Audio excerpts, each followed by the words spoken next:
Let's talk about how to shoot the upcoming solar eclipse. Now, I shot the solar eclipse in 2017.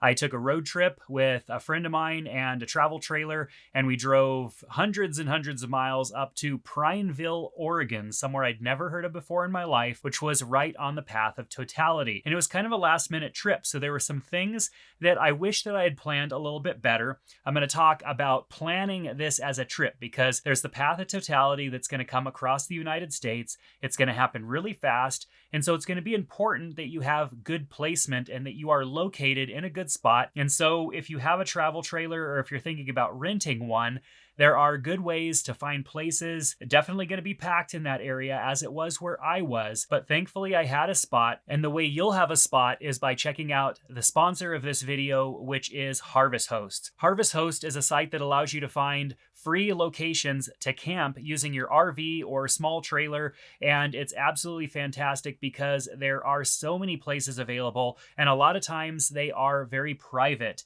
And so perhaps maybe it is a vineyard, and that vineyard allows for a trailer or two to come and stay overnight, or it's somebody's private residence that has some additional space and maybe even some hookups for electricity. Maybe it's a brewery. There are so many different businesses and also residents that make their place available for free. Check out the link in the description below to see if there is a Harvest Host location available. They have a totality map on their website to make it easy for you to find a space so that you can view from totality and shoot those photos without having to have a ton of people around you like I did in 2017. So first, let's take a look at some of the photos that I captured in 2017. This was a while ago. It was before I was using Adobe Lightroom Mobile, and so I had to pull some of these photos. This is actually just my Google Photos library. And you can see here, like, my money shot image is this particular photo here of the beautiful flare. I was shooting with a 70-200, but I had the 2x teleconverter, the 2.5x, whatever it is, teleconverter on it so that I can get more length.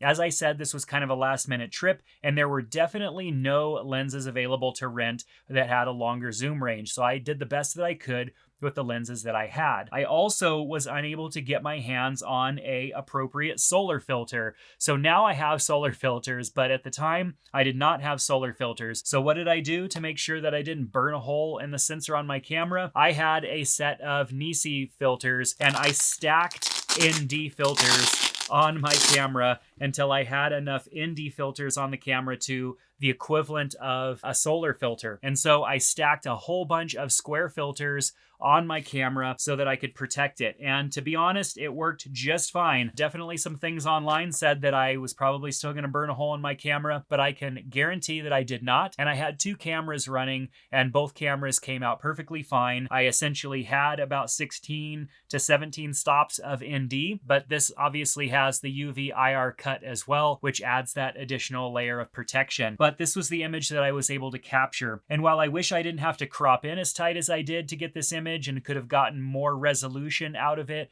I think it's a great image, and when I show people this image, they're blown away at just how cool the flare is and everything. And of course, I kind of went black and white with this one instead of trying to make it fiery red, just because the colors didn't pop that well, probably because I had so much ND stacked on top of my glass. And here are some others. This was kind of one that I didn't darken the background. Obviously, you're going to have some light spill, and probably with that many filters stacked, a little bit of spill as well, just with having to go through so many sets of glass. Then I got some partial images as well. These ones were not cropped, so this was kind of the original resolution. I just got some partial images, and yeah, it was good. But the trip overall was absolutely great. I actually ended up finding these, cheap little solar glasses last minute. They were sold out everywhere. Couldn't even find solar glasses. So what did I do? I took a welding helmet with me just in case that was the only way that I was going to be able to see things. Thankfully, I was able to get a pair of solar glasses at a local restaurant that happened to have some extras that they were selling. This was my time-lapse setup. You can see I have a bunch of ND stacked on the front of it. So I had two sets of the Nisi filter sets so that I had one on the camera that I was shooting with handheld, and then the other one right here. And this was running a time-lapse, which is not the best time-lapse. Let's take a look.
Nonetheless, it's not the best time lapse, but I'm glad that I captured it, and it's much better to have it than not. I wish that I had longer lenses so that I could have captured a better time lapse. And then here are just some other photos of the surrounding area that I captured the night before while we were just kind of roaming around. I was shooting like a night time lapse, so I had to get the silhouette of the camera. And then this is just kind of a landscape, I guess you could say, of the campground of the area that we were in. And so not a whole lot of people where we were at, thankfully, which was kind of nice because everywhere else was so packed. And that's why it's super important to get yourself a reservation using something like Harvest Hosts. I've used Harvest Hosts a lot, not to make this all about Harvest Hosts, but we have done trips for months on end in our travel trailer over the last several years using Harvest Hosts, and it's been a fantastic experience. It is so worth it. Check out the link in the description below. Then, of course, I had my drone with me. We made sure to go and pick up some local fare as well. And overall, it was just a fun experience. I mean, it was great capturing this. But what do you need to know going into a situation where you're going to have seconds, not even minutes, but probably seconds to capture the photo of a lifetime, because this is not going to happen again for a very long time unless you travel very, very far. And so having your camera set up and configured is important. Here are a few things that I did right, and definitely a few things that I wish I had done when I had this opportunity to capture these images. First of all is rent a long zoom lens. Get your hands on a long zoom lens if possible, or if it's not within your budget, get a teleconverter so that you can get more zoom out of the lens that you have. You're not going to have to worry about losing exposure by extending your lens out like you would if you were shooting in low light situations, because you're throwing on so much ND to block out light. I also would go with a solar filter that is designed for this type of shooting, whereas I did not have a solar filter, and so I didn't get perhaps the most perfect image, but I did nonetheless get an image that I was very happy with. So if you're concerned with buying a solar filter and it being kind of a one-use filter, you don't know when you're going to use it again, and the resale value on this may or may not be that great, especially after this event takes place, get some ND and stack some ND filters on there. I will say I cannot vouch 100% for whether or not it will protect your sensor from burn from that sun burning it, but I didn't have any problems. And so my experiences say that it's okay, but I cannot promise that you will have the same experience. I recommend having multiple cameras. This is one of those instances where one camera is going to limit you. And what I would do is have one camera on a tripod and shooting in an interval mode. I would have your camera set up to shoot intervals, taking a picture every second, or maybe even every 2 seconds, depending on how many photos you want. But I would have it taking a picture every second and capturing images as the sun and the moon pass over each other, and we have that totality event. You want to make sure to have multiple images, and even though that does move across the sky a little bit, if you don't have a programmable head on your camera to where you can follow that, then that's totally fine. Just set it out a little bit wider so that you make sure that you capture everything in frame, knowing that this camera is going to be the one that's on the tripod. You're going to set the interval and let it go. The other thing you're going to want to do is make sure to set that camera to manual focus. You don't want that camera to be trying to search for focus as crazy things are happening in the sky that the camera was never designed to capture. As the sky gets really dark, really fast, and gives off this just amazing, I can't even explain it. Like the way that it was like there was a flashlight on in a neighboring planet and it was pitch black on our planet, and there was a little bit of spill coming over. It was just eerie. It was so cool. But you're going to want to experience that. And if you're behind a camera taking pictures and really just focused on looking through the camera, you're going to miss the experience that is this event that is not going to happen again for a very long time. So camera on a tripod capturing intervals, definitely a must. Make sure that you're capturing the highest quality image that you can possible, which means shooting raw photos and turning off compression, making sure you're shooting uncompressed. Put a big SD card in your camera, and if you have dual SD card slots, have those photos write to both SD cards so that you have a backup just in case. Now, if you have the budget, have a second camera, maybe with a slightly different focal length, maybe with something changed just a little bit on that camera, and capturing from a tripod again. I was capturing handheld with one of my cameras, and I wish that everything was on a tripod and shooting interval so that I can get it as lined up and perfect as possible, start the interval, and then just stand back and enjoy the show. That's what I wish I had done, but I was robbed a little bit of that due to lack of planning and lack of knowing what to expect, because I was shooting handheld with one of my cameras, and I wish that both both of them were on tripods. And so what I did end up having is a time lapse that was on this camera. So this time lapse was taking place. Yeah, I know I had this on a slider, and being that the sun and everything was so far away, the slider movement really didn't make that much of a difference, especially with the lens I was using. Definitely did not really plan that far in advance and didn't think through what this was going to look like, and didn't have the appropriate lenses and combinations to really make for a dynamic time lapse. So what I would have done differently with this is have the slider much lower to the ground, making sure something's in the foreground that's taking up a good portion of the foreground, shooting with a wider lens and having it travel across that item instead of just being on tripods like I did, with a little bit of ground ever so slightly moving, which really just looked like the camera was being handheld. And so it wasn't a great time lapse because I just didn't have what I needed, and I didn't have the time to plan ahead. So next time I will definitely have 2 tripods with cameras with zoom lenses on them that are dialed in, that are shooting interval. And if you really want it to be kind of a hands-free experience, you're probably going to want to shoot in a manual mode. If you're shooting in shutter priority or aperture priority, you're going to have your exposure adjusting, and you might end up having a very overexposed shot because your camera will think, whoa, it's getting dark, let's boost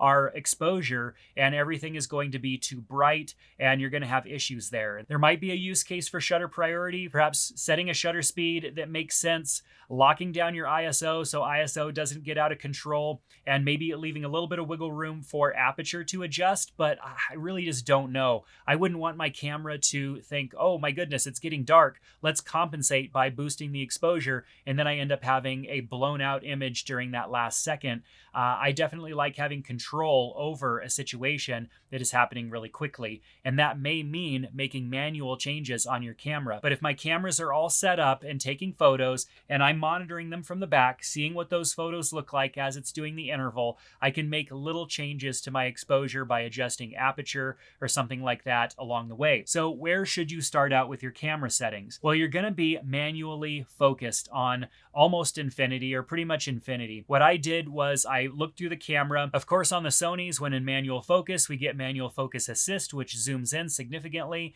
And I just tried to zoom in and focus on the sun. Of course, I had the filters on. I tried to focus on the sun. That was pretty hard to do, but I got darn close. And as you can see in this image, it was pretty sharp. I mean, the edges are relatively sharp, about as good as you can get considering that I had to crop in significantly on this image.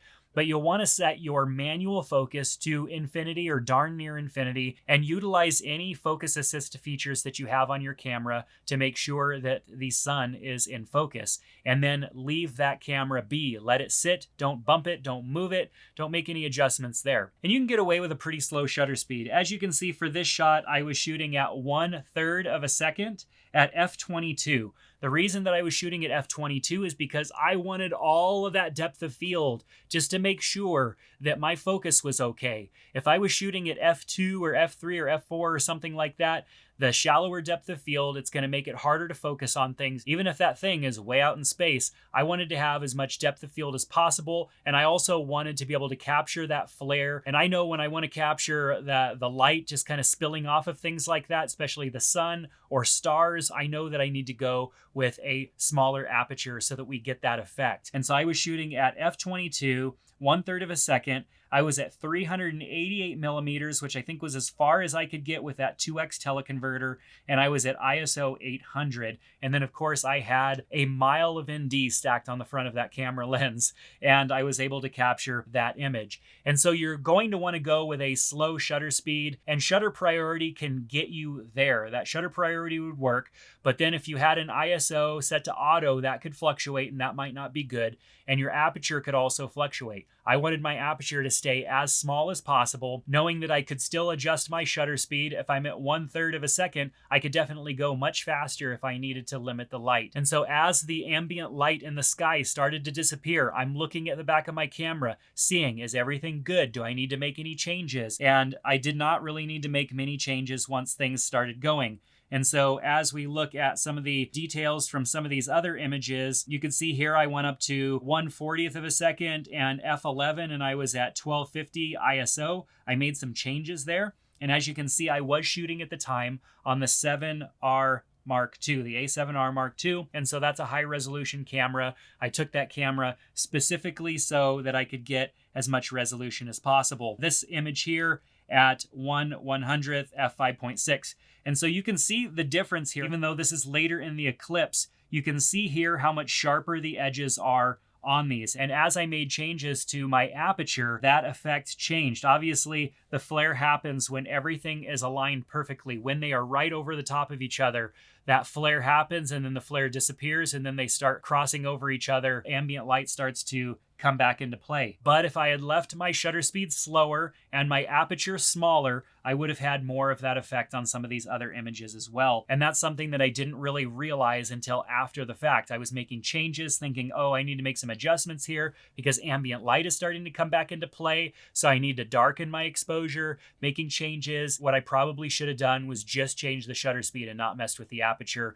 I was trying different things because I'd never been in that experience before in my life. So the last bit of advice that I could give is to have a practice run. Go out the day before around the approximate time that the eclipse is supposed to happen and set up and get everything positioned as close as possible and kind of follow the path. Put your solar filters on. Obviously no eclipse is going to happen, but practice. Practice getting your camera in focus. Practice getting it set up on the tripod. Kind of get everything dialed in. So when you come out the next day and set everything up, all of the basic stuff like getting your camera on the tripod, getting everything set up, making sure you have your filters on, making sure your batteries are charged, your SD cards are ready, and all that stuff is already done because you did a dry run the day before. That's something that I didn't really have time for because we got there later in that day and didn't have time to do a dry run. So because of that, I did my dry run as the eclipse was happening. And that's not ideal, especially for a situation that's going to take place so quickly and not happen again for such a long time. I'm sure you have many other questions, and that's what the comment section down below is for. If you're going to go out and shoot this eclipse, which I sure hope you do, definitely ask some questions if you have them. I've got some links in the description to some of the things that I found useful and used during the eclipse of 2017 that you may find useful for the upcoming eclipse. So make sure to check those out, and also make sure to check out Harvest Hosts, because if you are taking a travel trailer or an RV, thinking about renting something nearby, there are many, many great places that you can stay for free using Harvest Hosts. Check out the link in the description below. Lastly, if you do go and shoot this event, make sure to send me a link to one of your photos when you get back. I definitely want to see them. I want to see the great stuff that you guys capture out there. So make sure to shoot me a link through social media. I'd love to check it out. That's going to do it for this video. Hit that subscribe button to be notified when I put out the next one, and we'll see you back soon.